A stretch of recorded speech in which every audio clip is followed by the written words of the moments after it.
Hey guys, welcome back to my channel. It's George.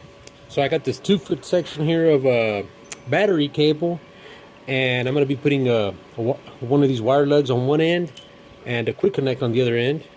And of course I'm going to use the female side because it's going to be dangling and I don't want it to short out on my trailer. And what I mean by that is this end right here to, touch the frame and short out my welder or mess up my leads. But anyways, I went ahead and got this female side. I took off the screw, which is right here, and basically I'm going to stick the cable in here. And to start off, I need to see how much wire I'm going to trim off. I went ahead and used my Klein cutters here and just put it here slowly and just twisted it. And I use this little copper section here to see how deep I have to go. After I get that done, I'm just going to go ahead and score it here. And I'm using my little Benchmade knife here.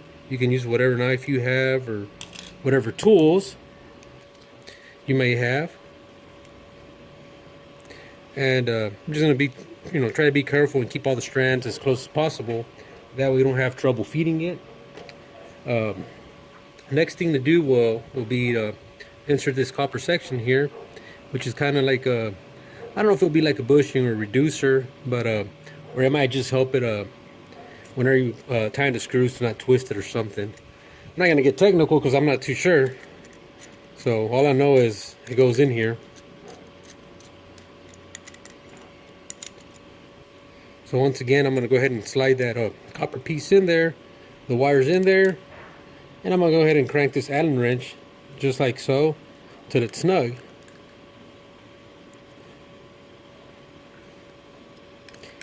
I'm going to do one screw, then the other.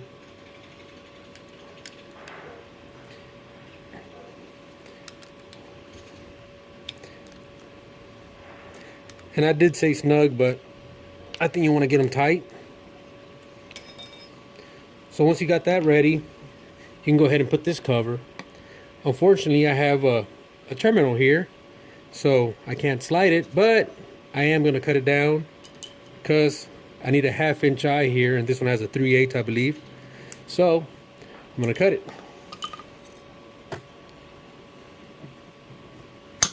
And just like that. So I'm gonna get off camera here a little bit. I'm gonna go ahead and feed this in like that. And there you go. All the strands are in there. So I believe it's a good connection. Put that in place. Put this little screw there, and this will hold the little plastic cover from sliding off. So I'm just gonna put it snug in there, tight, whatever, and we should be good. Next step will be to put a terminal here. So I'm gonna do the same thing. I'm gonna put my terminal and get my cutters. Make sure I don't cut my finger off. Twist it a little bit, and it looks like it made it to the jacket on most of the sides. So once again, I'm gonna get my Benchmade knife here and just cut the jacket off, and hopefully I can peel it off carefully without removing too many strands. And I can't forget my heat shrink here, my heat shrink tubing. And we gotta be careful and try to get all the, or at least the majority of the strands in there. And it looks like we got it. You can get your crimpers. Don't try these, guys. You need something like this, which it has dies here, and you can go from 8 gauge up to 1 gauge. So we're gonna try to, excuse me here, and see if I can squeeze it in there. And it looks like we're in. So I'm gonna go ahead and push all the strands in there, get the jacket as close as possible on the terminal, and squeeze.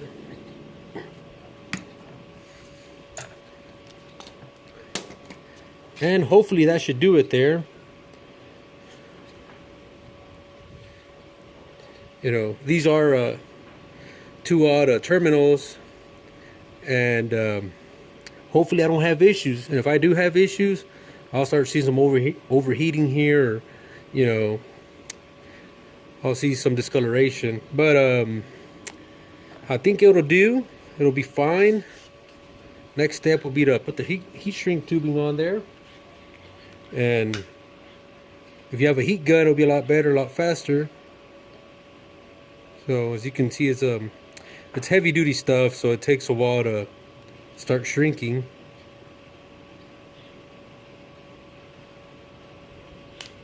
And hopefully y'all get the idea. It's supposed to look something like this, and that should be two complete you know, little leads on there, which are going to attach to my welder once again, and the male ends are going to attach to my main leads. So pretty much it for this video. You know, some of the tools you need will be a knife, utility knife, something like this, a heat gun, and some crimpers. These are made in Germany. They're good crimpers. I used one of them in the car audio business. And that should be it for this video. Like I said, guys, be careful out there. You know, just have fun and be safe. See y'all later. Bye bye.